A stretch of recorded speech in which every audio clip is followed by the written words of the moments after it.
The call came minutes after the accident. His voice was calm, too calm. "My son has immunity," the CEO said. "I own the judge. Drop it."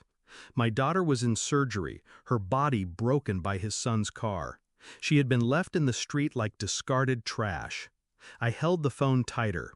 My voice didn't waver. "You have no idea who you're talking with. You have 10 minutes to turn him in." He laughed, a hollow, arrogant sound. "Or what?" I didn't answer. Silence was sharper. 9 minutes later, his lawyer called me in a panic. "Who the hell are you?" he demanded. "We're ready to accept all of your terms, just—" I hung up. Because I wasn't negotiating. I was counting down. The betrayal wasn't the accident. Accidents happen. It was the arrogance. The certainty that money and power could erase a life. That my daughter's blood on the pavement was nothing more than an inconvenience. I sat in the waiting room, the fluorescent lights humming overhead, her blood still drying on my clothes. He thought I would fold, that fear of influence would silence me, that grief would make me weak. He was wrong. I didn't grieve, not then. I calculated. Every word he said played back in my mind. Immunity.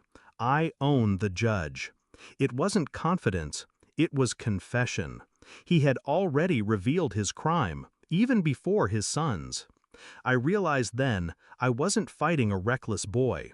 I was dismantling an empire I began quietly, always quietly. Hospital nights gave me time to dig, time to connect the threads he believed invisible. The judge, his finances, his backroom deals, the charities used as laundries for bribes, the shell companies under his son's name. Every piece of information was a match. Together, they built the fire. His arrogance made it easier. He never expected scrutiny. He thought the world existed to protect him. He left trails, careless and wide. And so I followed.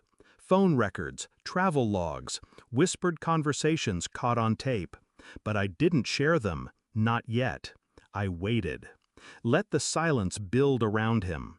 Let him feel untouchable a little longer. Rage simmered under my skin, but I kept my face calm. Nurses asked how I stayed composed. I told them I prayed. I didn't pray. I prepared. The file was complete 3 weeks later. Pages upon pages of rot disguised as wealth. I didn't send it to the police. Not yet. I sent it to him. Direct. A plain envelope delivered to his office by hand. Inside, proof of every bribe, every crime, every deal that chained him to his son's recklessness. No note, no signature, just evidence. He called me that night, his voice no longer arrogant, shaken, hollow. "What do you want?" I said nothing. Let the silence answer. "You don't understand," he begged. "If this gets out—" "It already has," I replied. The sound of his breath cracked over the line, because he knew I wasn't bluffing.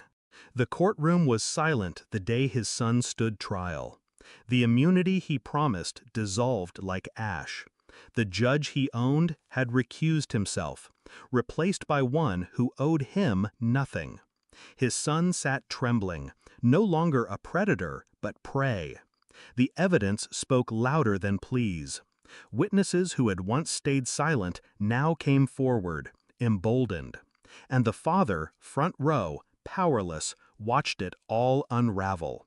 He looked at me across the room, eyes searching for mercy, for negotiation. I gave him none. When the guilty verdict fell, my daughter still lay in recovery. Her life would never be whole, but his empire was in ruins, and that was enough. I walked out of the courthouse into clean air. Reporters swarmed, their voices desperate. I ignored them. Justice wasn't loud. It wasn't shouted in microphones. It was silent, precise, surgical. I thought of my daughter's smile before the accident, the way her laughter used to fill a room. That was gone now, stolen. But what I had taken from him was permanent.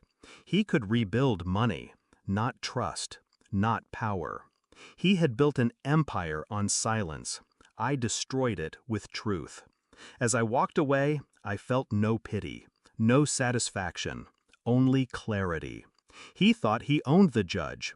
Now he knew he never even owned himself. In the end, his son wasn't the only one I put on trial. It was his name, his power, his very bloodline. And I left them both guilty. Thanks for watching. Don't forget to like, share, and comment. Subscribe now to Cheating Stories Insight World for more amazing stories.